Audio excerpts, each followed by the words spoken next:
कल संसद में बजट पेश करेंगी वित्त मंत्री निर्मला सीतारमण। सुबह 11 बजे से शुरू होगा बजट भाषण। लगातार दूसरे साल कागज रहित डिजिटल बजट। संसद में वित्त मंत्री ने पेश किया इकोनॉमिक सर्वे 2021-22 के लिए 9.2% और 2022-23 के लिए 8 से 8.5% विकास दर का अनुमान लगाया गया। मौजूदा कारोबारी साल में कृषि सेक्टर की ग्रोथ 3.9% रहने का अनुमान है। इकोनॉमिक सर्वे के मुताबिक 11.8% होगा औद्योगिक सेक्टर का ग्रोथ रेट। मौजूदा कारोबारी साल में दौरान इंपोर्ट में 29.4% की बढ़ोतरी का अनुमान। इकोनॉमिक सर्वे में 21-22 में सरकार की मदद से खपत 7% बढ़ने का दावा किया गया। समीर वानखेड़े की शिकायत पर अनुसूचित जाति आयोग ने लिया है संज्ञान। मुंबई पुलिस को निर्देश, 7 दिन के भीतर नवाब मलिक पर दर्ज हो केस।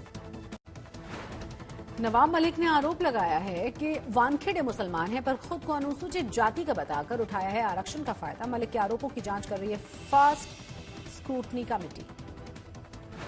मुंबई में दिसंबर 2021 के बाद पहली बार सामने आए 1000 से कम केसेस। 24 घंटे में 960 केस और 11 मरीजों ने दम तोड़ा। पुणे में 24 घंटे में आए हैं 3762 केस, 13 मरीजों की जान गई।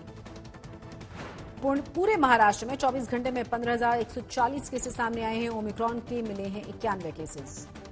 मुंबई के धारावी में छात्रों का बड़ा प्रदर्शन। 10वीं और 12वीं के इम्तिहान ऑनलाइन कराने की मांग को लेकर हल्ला बोल। नागपुर में 10वीं और 12वीं की परीक्षा को लेकर छात्रों का विरोध प्रदर्शन। बस के शीशे फोड़े गए। पुलिस ने कई छात्रों को हिरासत में लिया। संसद के कंजूरबाग मेट्रो डिपो में आग लगने के बाद हड़कंप मचा। किसी के नुकसान की खबर नहीं।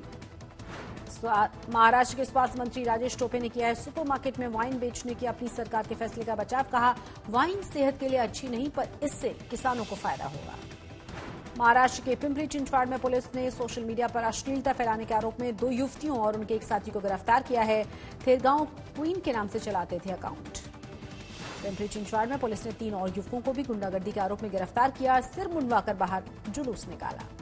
बदलापुर में आंखों में मिर्च पाउडर फेंककर सोने के गहने चुराकर भागा चोर। सीसीटीवी कैमरे में कैद हुई घटना। गुजरात के छोटा उदयपुर में 2 गुटों में मारपीट हुई। शोक सभा को लेकर भड़काऊ पोस्ट पर बढ़ गया था विवाद। जनवरी में जीएसटी कलेक्शन 15% बढ़कर 1.38 लाख करोड़ के पार पहुंचा है। लगातार चौथे महीने जीएसटी कलेक्शन 1.3 लाख करोड़ से ज्यादा रहा। अक्टूबर दिसंबर तिमाही में टाटा मोटर्स को 1451 करोड़ का नुकसान। रेवेन्यू भी 4.5% कम होकर करीब 72,000 करोड़ पर पहुंचा। मुंबई एयरपोर्ट पर शादी के बाद पति के साथ नजर आई मौनी रॉय। गोवा में की है शादी।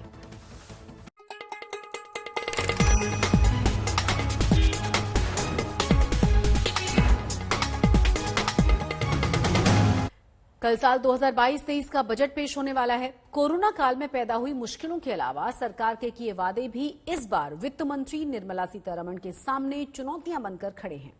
चुनावी मौसम भी उनकी परीक्षा लेने वाला है। वहीं कल के बजट से पहले वित्त मंत्री ने जो आर्थिक सर्वेक्षण पेश किया उससे बजट की रूपरेखा का अंदाजा मिल रहा है।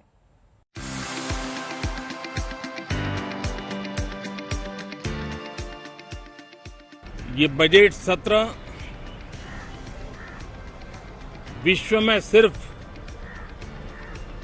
भारत की आर्थिक प्रगति, भारत में वैक्सीनेशन का अभियान, भारत की अपनी खोजी हुई वैक्सीन पूरी दुनिया में एक विश्वास पैदा कर रही है।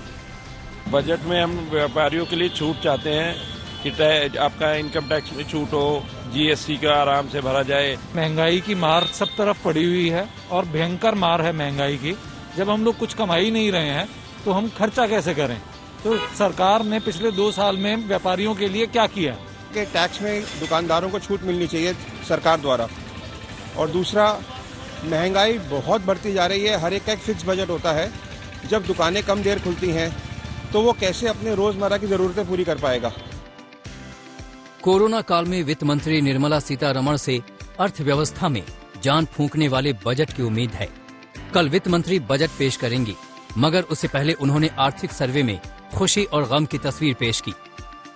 इस साल विकास की दर 9.2% रहने का सुकून है, तो अगले साल इसमें गिरावट के बाद 8 से 8.5% तक जाने की टेंशन है।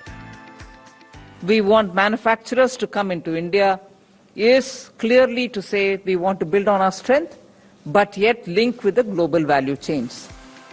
इन हालातों में बजट से किसे क्या मिल सकता है? नौकरी पेशा मध्यम वर्ग लगभग 40% है। इस पर कोरोना काल में बेरोजगारी, महंगाई का डबल अटैक हुआ। क्या वित्त मंत्री नौकरी और वेतन में कटौती की भरपाई करेंगी?